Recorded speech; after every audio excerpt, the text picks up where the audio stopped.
Hello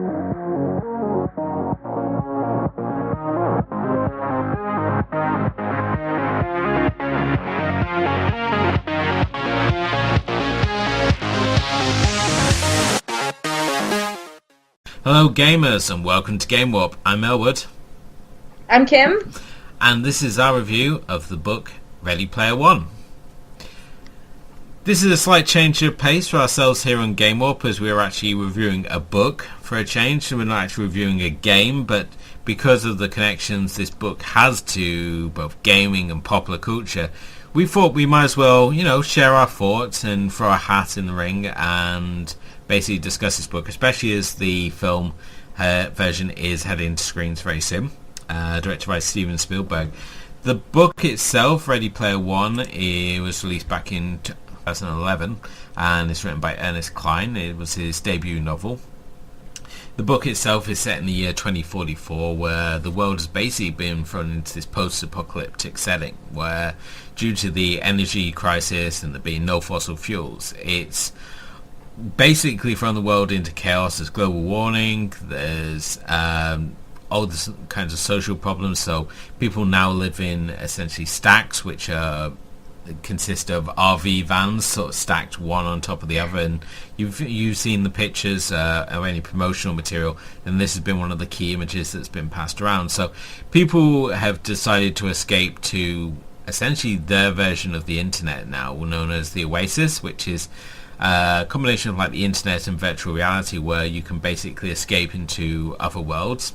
And it's not only a game, but it's also turned into this whole virtual society. So you can visit different worlds, you can attend schools, you can do business. Basically you can live your whole life in the Oasis, and this is what people have chosen to do.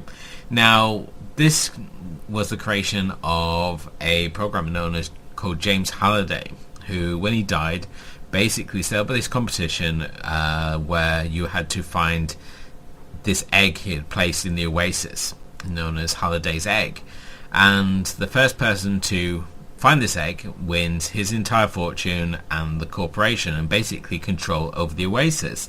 And this is what the story follows. We follow our hero Wade Watts, who now about 5 years after this announcement was made, finally discovers one of the 3 required keys to locate this treasure, and inadvertently finds himself on this quest, teaming up with other Gunters, who are the name of these people who are dedicated to this quest, as along the way trying to avoid the evil corporation players known as Sixers, who are determined to capture the egg for their own nefarious needs. But I mean, Kim, opening thoughts on Ready Player One. I mean, this is a book that's received so much hype. I mean, there's a number of critics that I respect their opinion. I mean, such as like Nick Rehack over at French Show Sunday. I mean, he raved about this book and said that he picked it up and couldn't put it down. And the combination of that and the film version obviously coming out made me kind of keen to check this out. But I mean, what did you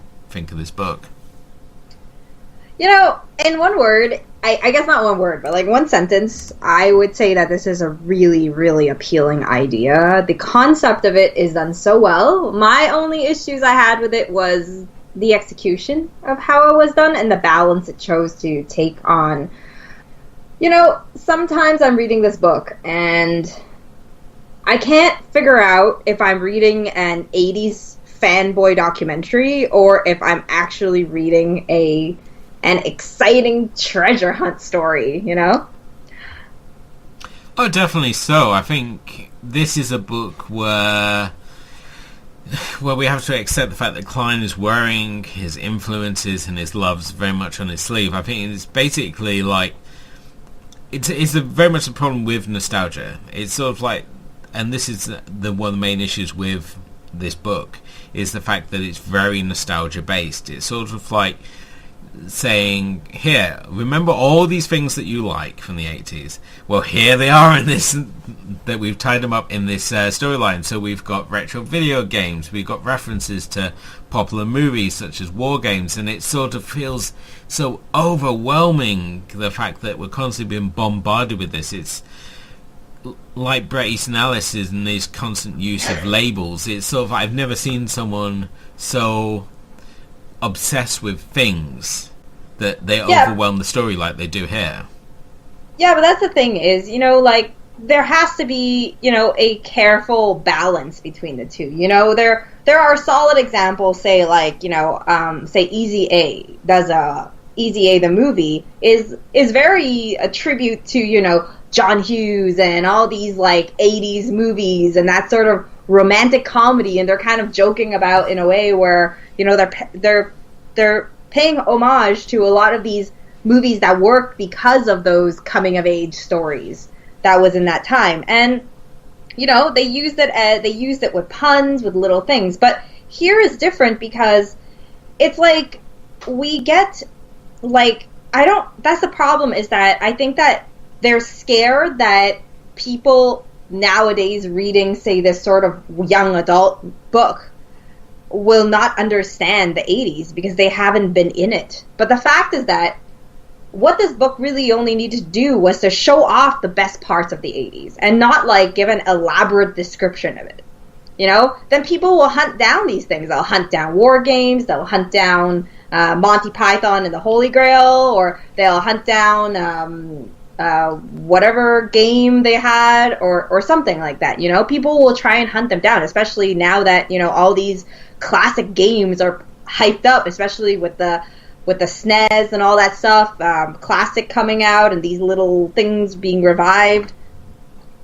Yeah, I agree with you. So whenever we encounter some retro aspect to this game, one of his loves, so to speak, we have to then spend at least 3 or 4 pages being described what said thing is, and it's sort of like, it just felt like you're kind of like reading someone who's set out to, like, do, like, a review of his favorite nerdy items, and then partway through thought, I don't want to do this, I want to perhaps, and then sort of, like, throws it into his novel that he was writing at the same time. So do I really need to know about the kill screen of Pac-Man? Do I really need to know about the ins and outs of War Games, for example? And it's sort of like, this becomes so much a problem when we actually get into one of these trials that ties into it, such as there's numerous scenes where you have to play through, like, a film, and you get awarded points for doing it. So we basically get the opening of War Games described to us, and it feels like so much filler that, like, it's not enough to say, oh, I've got to play through this. It's sort of like, oh, I'm doing this. And it's like, he's so in love with these things that it becomes overwhelming, and it becomes very grating as it goes on, the fact that how he describes and interacts with these nerdy drops that he includes throughout. Like, I get that, like, nearing the end of the book, he tends to kind of taper off a little. He kind of really realizes that he is diving a little bit too deep in many things. My main issues weren't even with, like, crazy descriptions about movies. That's fine. You can skip through them and be like, oh, well, he eventually got that, lost points here, blah, blah, blah, But sometimes, you're going through these games, and before he even goes into the game, he looks at it and he's like, oh, I remember now that this is from this game. And then he describes the whole process of him gaming it and what these stages each do and all these things. And I'm like, you know what? If I was going to play this game after I read your book, I would not want to play it anymore, because you just put me through the entire experience, and now I don't want to go in there anymore. Like, and then he'll go into the actual, like, the character will go into the actual battle, and then it'll be like 2 lines, boom, boom, done, and that's the end. That's not a treasure hunt. He didn't overcome anything. I just took a history lesson about, like, Joust or whatever that game was called, and then I got thrown out, and then, like, there was no excitement. It's just kind of like, you're in this thing, and I'm like, I get so excited when we're talking about that treasure hunt adventure, and it's so fun, and then you see all these, like, evil corporations trying to steal this egg, and all this stuff is so great until you hit that, like, 3 to 5 page gap of, like, descriptions about things that ruin the next thing, because it just breaks that immersiveness. And I just find that that's so frustrating because it's completely like an editing thing, you know? Like, I get that I don't know who he chose for an editor, but I'm guessing the editor had the same love of the 80s as he did because he didn't find it grating, obviously. So, so you know, like, that's my problem with it is, you know, like, there's just so much description that breaks the immersiveness. Like, the idea is there, and the idea is great. Even the oasis, the world they build, the description, the expansiveness, and, like, just being able to see what this virtual reality is so captivating to look at.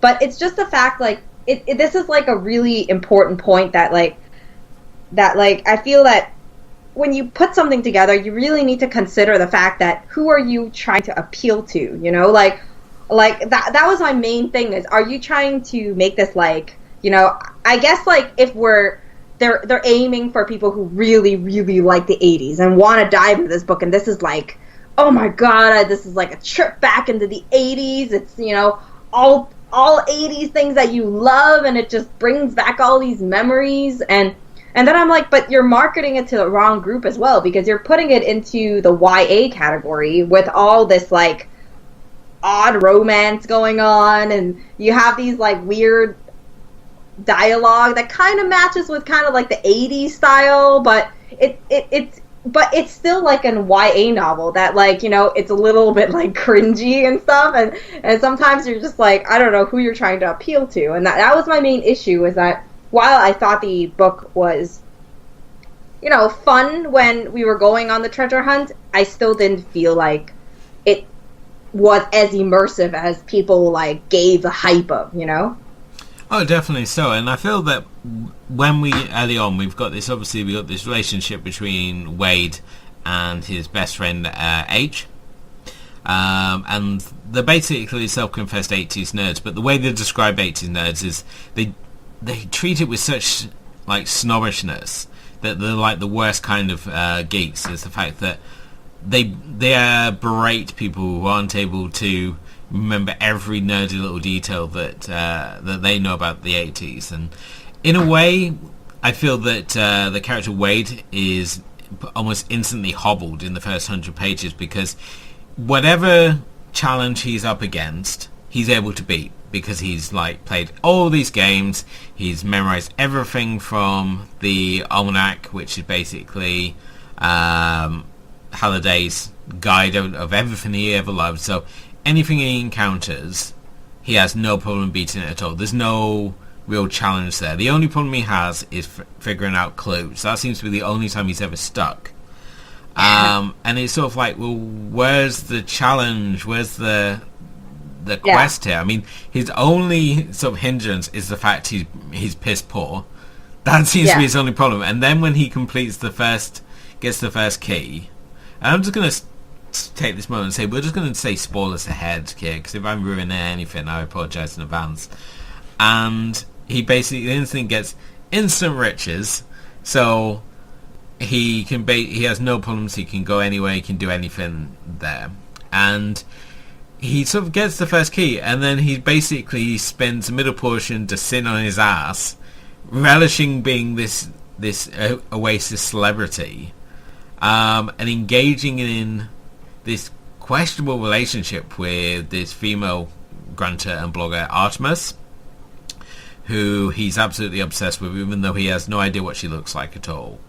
And they engage in this, like, most cliche romance ever, before she obviously disappears and he goes off into depression and whatnot. But like, the whole scene that they get invited to this birthday party of, like, one of the founders of the Oasis, Og, and the whole scene is, like, so cliche written. He turns up in a DeLorean, and in the disco they're playing all these 80s remixes and stuff, and it's sort of like, God, this is just painfully cliche at this point. Can we just, like, not everything has to be like you showing your deep dives into 80s pop culture and that, and it's sort of like, oh my God, it just annoys me. I can almost hear the diehard fans of Ready Player One screaming as we're saying this, that we are missing the point. but we're not. And honestly, it's okay. I don't mind people liking this. Like I said, like there is a lot of merit to it, but it's just that sometimes too much of something is a little overwhelming.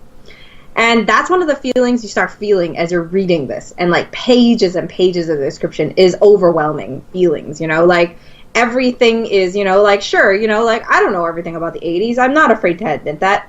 But I also don't need 10 pages to tell me about a game, or I don't need like, because it might have been 3 pages, it might have been 5 pages, whatever it was. It felt very long to go through.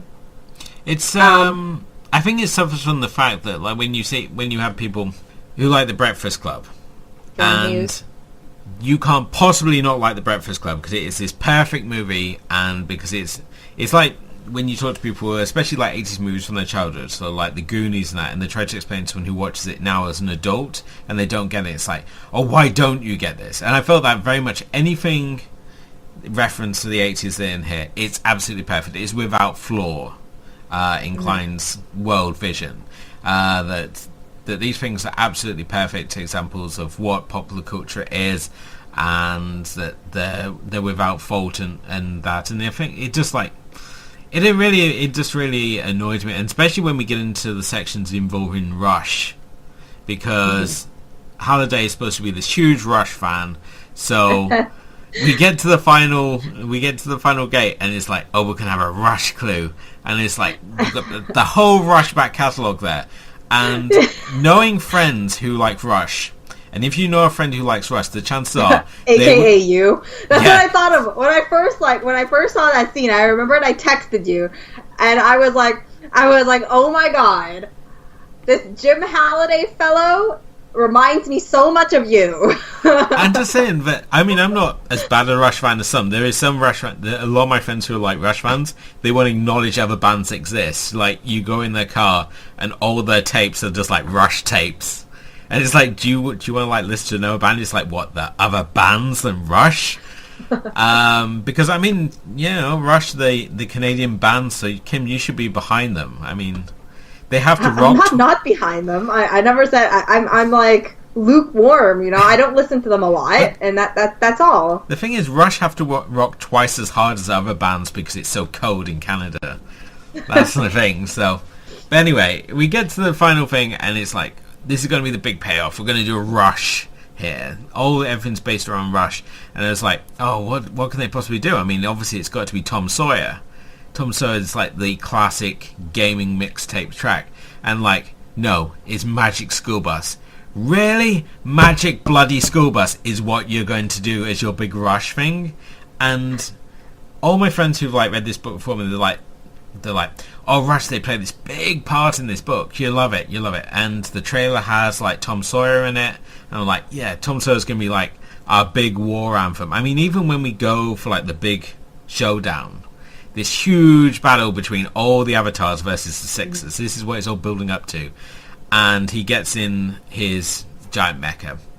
Because one of the final things, you all get to choose your own giant mecha. And again, this is a lot of fanboy service there. So it's sort of like, he chooses the Leopold, the giant robot from Japanese Spider-Man. And he gets in it, and on the stereo, I'm thinking, oh, it's going to be a Rush track. Because, Halliday programmed this, so it's going to be a Rush track. And then, like, no, it's AC/DC's Dirty D's Done to Cheap. And it's like, really? That's not fitting with what you've been selling me here.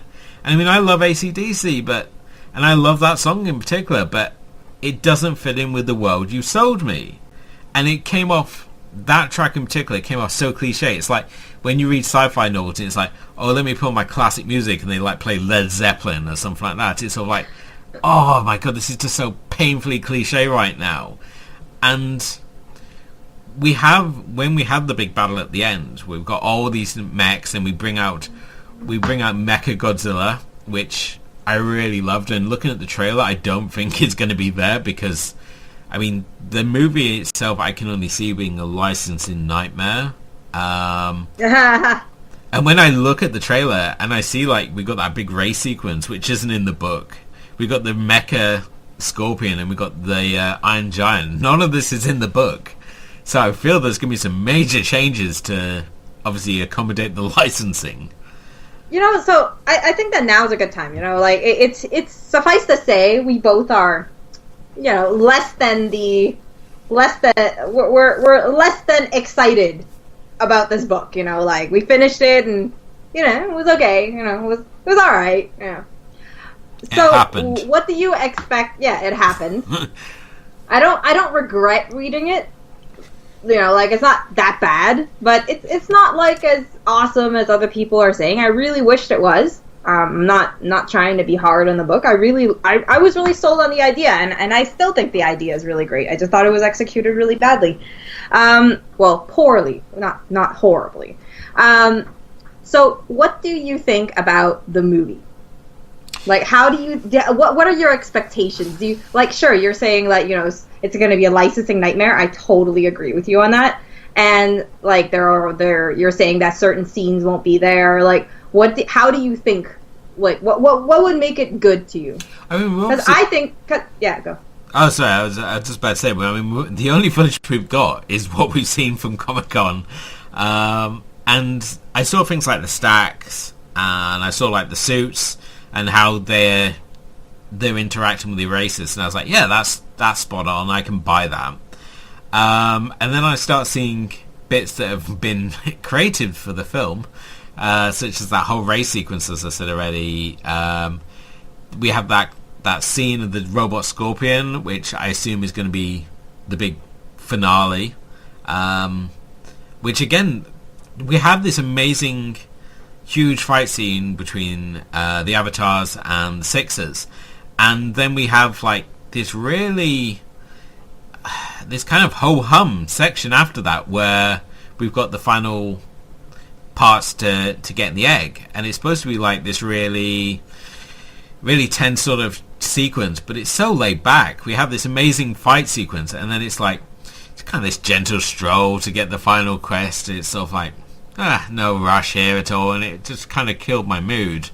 That he sort of has my attention. We have this huge epic sequence, and then it's all like just a little stroll for this last bit. It's all like, and I hope that the film version changes that. Perhaps adds a little more tension, tightens up some of these scenes. I think perhaps not be so doting on your references. I think it would be nice if we have nods rather than just like long drawn out glances. Yeah, that's the thing, is that's why I think the movie is going to be more appealing to me than the book. And I'd really love it to be more appealing, because there is a really great story here that can be told. And despite all its cliches and the details and all that stuff, I fully believe that Steven Spielberg could take a really good angle on this. The only issue is, I haven't really looked into like who's doing the screenplay and like how much of this is going like I don't know. I mean, like let's see, screenplay. I mean, the screenplay has been done by Ernest Cline and Zach Penn. Okay. I mean, Ernest Cline has obviously done screenplays before because he did the rather good Fanboys. Zach Penn is probably best known for the scripts he submitted for X2 and X-Men The Last Stand. Those are his best ones? We got issues. He also did, I mean, he's been mainly working over at Marvel. I mean, he did like the Avengers, he did the Incredible Hulk. Those are sort of like the main sort of things. I mean, there's a lot of stuff in there that, I mean, he has done self-referential work before. I mean, he did Last Action Hero. That was his debut. And he is currently working on the Suicide Squad sequel, as well as Pacific Rim Uprising. So it kind of has got the right sort of team working behind it. I mean, obviously Cline is adapting his own book here, and I think if anyone was going to bring it to screen, I think it needed a visual director, so someone like Spielberg, who has obviously, he's got a blank check really to make this film, because he's Spielberg. He delivers. If it had been another director, like another director, someone like Del Toro, who could have really done some incredible things with this, I think it would have been hindered by having budgetary restraints, which I don't think Spielberg's going to have. Looking at the casting choices, certain people involved that I would have not chosen to know, such as like Og is going to be played by Simon Pegg, and when I'm reading the book, I would say that's a Kevin Smith role. Yeah, something like that. You know, I kind of see James Halliday being more of a Simon Pegg. Like he has that kind of like, I don't know, that kind of quirk to him that works, I guess. The deal with, I have full confidence that Steven Spielberg will make this good. My only issue with it is that when you look at the casting, it's very Hollywood. And, Wade is not a hot boy, he's supposed to be painfully normal. He's a little, from the description at the beginning, he's a little overweight and he loses the weight when he gets money to, exercise and play games at the same time and all that stuff. And, and then you get Ty Sheridan, which is a decent looking guy, I get that it could work. But that's some of the issues is that when you change books like that, you always want to have an appealing young actor to take up these roles, because you want to get the girls to come, the young girls to come and watch this. And I can get that, I can get behind that. Olivia Cooke is a decent choice. I can actually see her in that role as Artemis. It's okay. I don't know. Yeah, I mean, it's weird in many ways, the fact that we've obviously got the real life versions of these characters, and then we've got the Avatar version, which are like the fantastic ones. Yet in the film version we're looking at, they're going to be played by the same actors. So, I mean, when it comes to obviously like Artemis, who's supposed to be like this nerd boy's wet dream of a character, and she's obviously, when we look at her real life persona, she's more flawed. Yeah. So how Olivia Cooke's going to obviously do that, I mean, obviously I can see Olivia Cooke playing the role. She's certainly got the feistiness. I mean, we obviously saw her in Mila's and the Dying Girl that she's got that sort of feistiness, and I think she's got certainly the smarts to pull off like a lot of the pop culture humor. I mean, I could see her obviously referencing 80s items and a lot of the things here, and it being believable. I mean, this is, we obviously, when we look at the cast list here, I mean, it's no real sort of standout sort of people you got, oh, it's that sort of person. I mean, TJ Miller's obviously is in it, which I'm kind of excited to see because I like TJ Miller and things, but I think Simon Pegg, but everyone else is sort of like, I'm sort of looking and going, do I know that person? It's only when I obviously go deeper into like the IMDb list and it's like, oh, it's that guy, it's that girl. So, but it's okay. I mean, I think it's a strong cast. It's a strong enough cast. They have a strong director, and I think the movie really has a fair chance of making it, because it won't be hindered by, like, what are they gonna do? Do a flashback of War Games and then do an entire sequence? No, they're gonna let the guy play out this movie, and maybe like take snippets of it or something. I don't know. I'm not Steven Spielberg. I don't have his directing skills. But I mean, like, there are approaches that I feel he will take, which will make this a lot more of a gripping experience than what the book has offered. And that's really all I ask for. I think that I really hope that the movie will be a lot more tight-knit than the book was, because the book, I felt like it could have been 100 pages shorter if you cut out most of the description. Oh yeah. And that would have been a great experience. That would have been a nice little, average size novel, which would have been cool. I would have enjoyed that. Either way, I think I would have enjoyed it more. I think if it had not been so obvious with his loves, especially it's sort of like when we obviously look at when it gets further in. I mean, we have that, as you said already, we have that horrible middle section where it just sags. Yeah. And it's sort of like, you've achieved your goal, and you're supposed to be all driven about this quest of the egg, but you get money and you just become a fat ass who sits in his apartment playing video games. He becomes a shut-in. This is the thing, by his own admission, he becomes a shut-in because he basically buys his apartment and sets it with security, so he doesn't have to see anyone. He orders all his food and stuff to be delivered to him. And he has to put in all these different protocols into his system, so that he has to exercise, otherwise he can't access the Oasis, which is... It's kind of like viewing the Oasis as being like a drug in many ways, so these people like an addiction. But yeah, I mean, as you said already, I mean, they could have hacked out 100 pages out of this book and it probably would have been a lot tighter. Perhaps not be so obvious. I mean, yes, you're going to have a spaceship, so what do you have? Oh, I've got an X-Wing, and I've got the Serenity from Firefly. And it's like, oh, that's great. What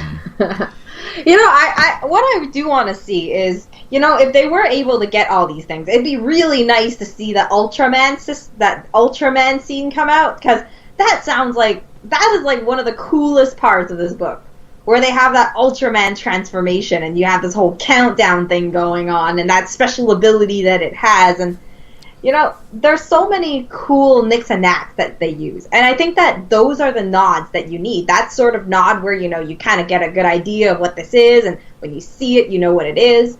But, like, it's not too in your face, And I feel that those parts are some of the best parts where you're, like, I'm reminded of my childhood at the same time as, I'm reading this thing, which is super exciting because it's like plays out like a actual video game, like an actual battle in a video game. I'm just gonna go on a limb now and say that I feel that when we look at the reference in this film, it's going to be very Americanized. So anything relating to Japanese pop culture, so like the Mecha King Ghidorah, that would be awesome if that was in it. The Mecha Godzilla won't be in it. We won't see Ultraman. We won't see the robots from like Neon Genesis Evangelion, for example. We're just going to see and this is what I think. I think that's how the Iron Giant's going to come into it, because that's going to be his chosen robot. He's going to ride into battle at the end, being held by the Iron Giant, and obviously our big villain here is going to have the robot Scorpion, I'm guessing, because I mean, I'm looking at Wikipedia now. I mean, we've got the cultural references, what they've what they've got the rights to and stuff, and it's like, the DC Comics universe, Kit from Knight Rider, the Ford Falcon from Mad Max, the van from the A-Team, and I think the only Japanese reference I can see here is Kaneda's motorcycle from Akira, which isn't even in the book. So they're taking all these things from like 1980s that they can get and going, yeah, we'll work that in. What can we do, right? We'll see when it happens. Like what happens. I mean, it's not a long wait. It's supposed to come out in 2018. Yeah. So all these answers will be revealed. Maybe we'll even switch things up again and do a movie review.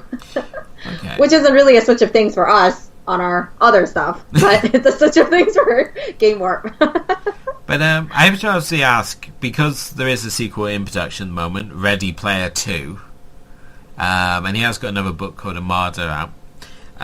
Having read this book, would you be inspired to read a sequel, or would you be inspired to read his other book? I don't know what Armada is about, and I don't know what Ready Player 2 is going to be about. So I honestly don't know. Obviously some people who reviewed Ready Player 1 has mentioned that Armada is actually very similar in style to Ready Player 2. If you didn't like Ready Player 1, chances are you probably won't like Ready Player 2, the Armada. So, okay. I don't know. I mean, when I'm reading the description of Armada, I just think it sounds like The Last Starfighter.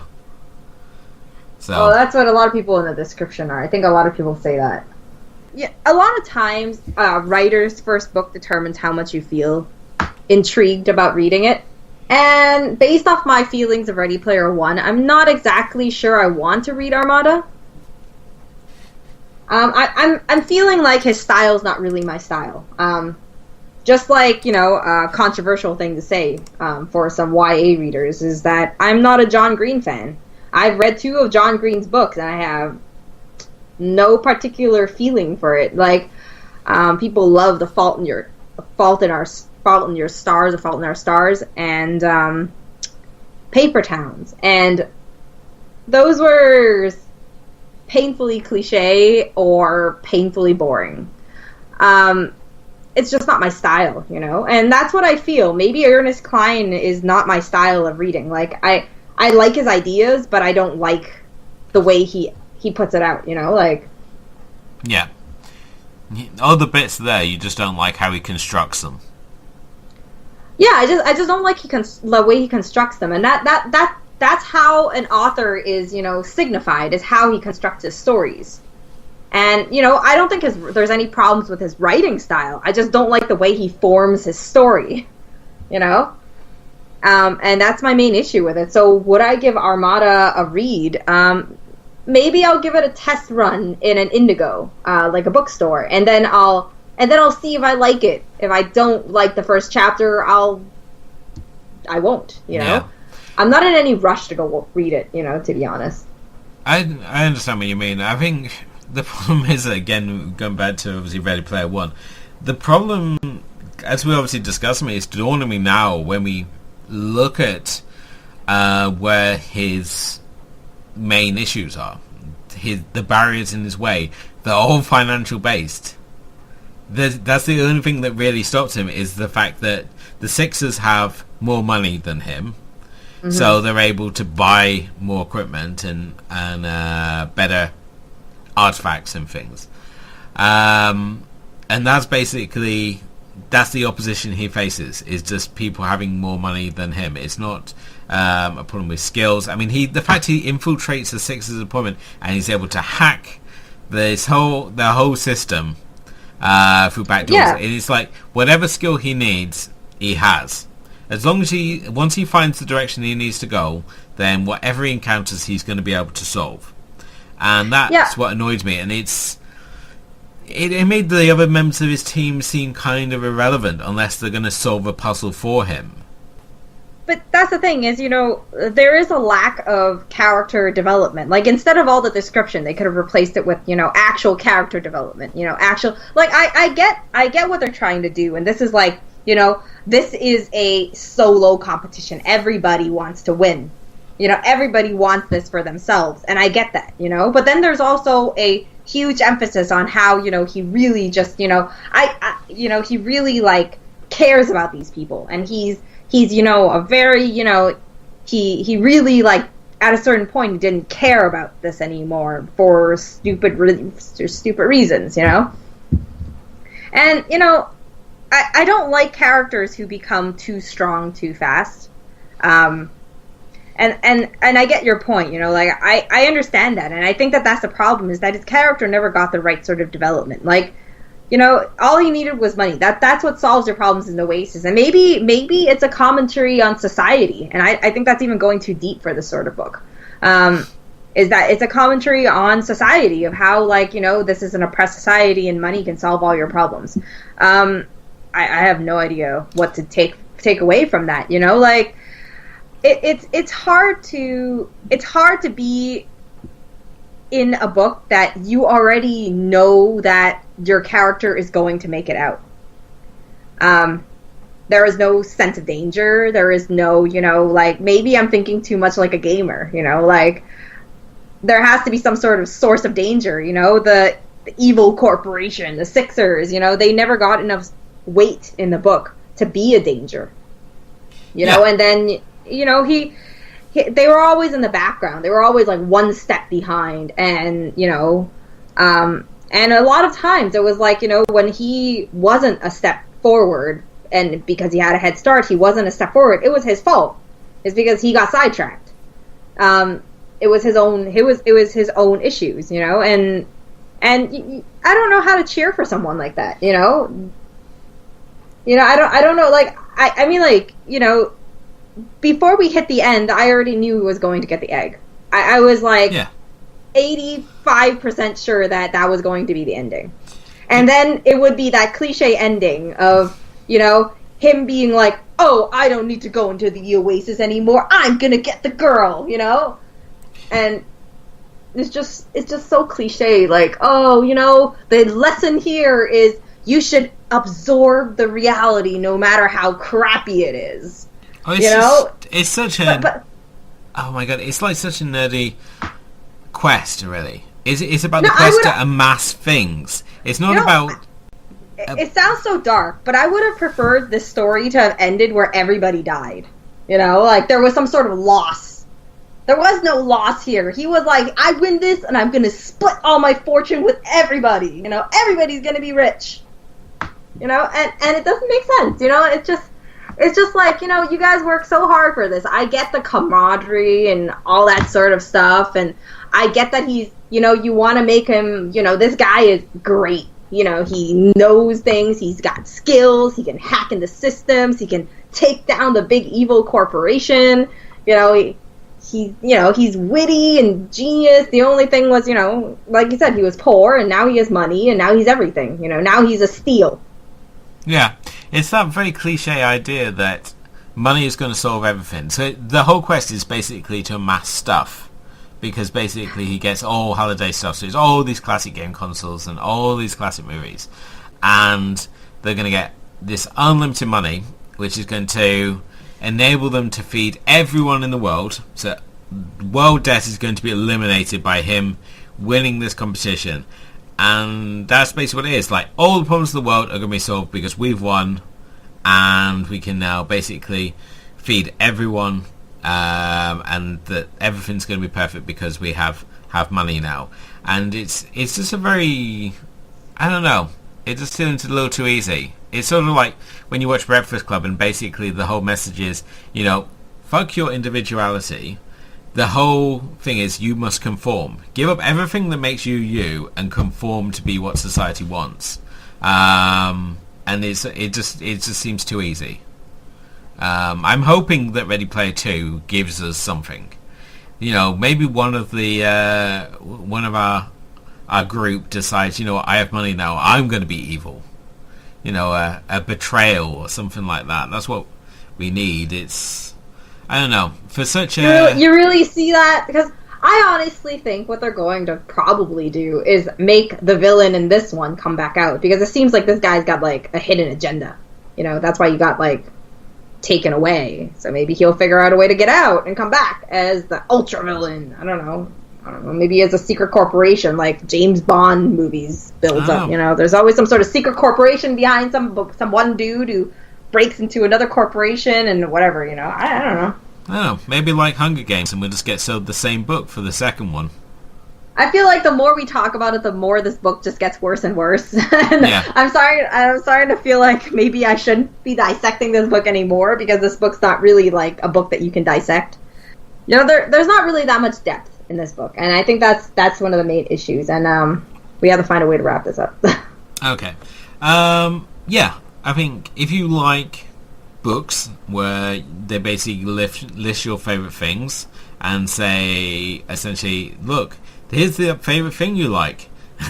Here I put it in the context of a story for you.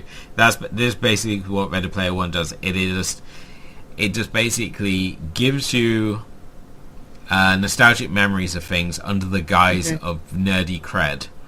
Yeah. But doesn't do it in a clever or particularly interesting way. It just throws things out there and banks on your nostalgia to give it to make it fly. Mm-hmm. That's the thing is, if you have 80s nostalgia, and really, like, you really have heavy 80s nostalgia, then sure, go ahead, give this book go and give this book a read. I can't say that I highly recommend it. It's not really my type of book. I didn't appreciate the style of it. But hey, maybe it's for you, Yeah, I mean, now it's obviously just the case. Wait until March to see how the film differs, and I'm kind of interested because I mean, all I've heard is the fanboys like completely going ape for how excited they are from the trailer, and you know what, fanboys are going to be disappointed if a lot of the cool scenes get switched out a lot. And that's one of the main issues with adaptations, is that fans who, especially book readers, have a very high imagination level where they have already envisioned something a certain way. And the challenge is to live up to that. And that's why adaptations usually fall flat and don't have that sort of love, is because there is a certain group of people who want something to be replicated exactly like the book, so that people who don't read get to see that same experience. And then there's also the group of people who don't mind those changes, because the reality is that movies have to be done in a different way in order to be captivating to watch. And it all falls into how this movie is going to be executed. And that's what we're going to see in March, which I am excited about. I really think it's going to be a much more pleasant experience, despite the fact that they probably don't have the extensiveness of all the cool references, like foreign references that they had. Yeah. Yeah. But I guess it's just a case of waiting and see now. And needless to say, we will no doubt be on the internet within seconds of the film ending to voice our opinion on this. But we hope you've obviously enjoyed this random diversion for ourselves. We thought, obviously, being gaming press, that we might as well, and gaming fans, that we might as well give our thoughts on the book, since it was obviously so heavily based in gaming culture. And yeah, it's I think it's decidedly middling reviews from myself and Kim. Yeah. Sadly, I really did want to like this. Yeah. But so, thanks so much for watching. This is more of a podcast than our usual video. Hopefully you did enjoy it, and you can read more of our gaming reviews over on our home base, thatmomentin.com. You can check out gaming news and gaming releases updated every day on our Facebook and Twitter at GameWarp Podcast. You can also find out our gaming obsessions and random gaming thoughts that we have over on Instagram at instagram.com/GameWarp Podcast. And maybe you'll even join us for a stream over on Twitch, twitch.tv/GameWarp Podcast. Thanks so much for watching. Bye.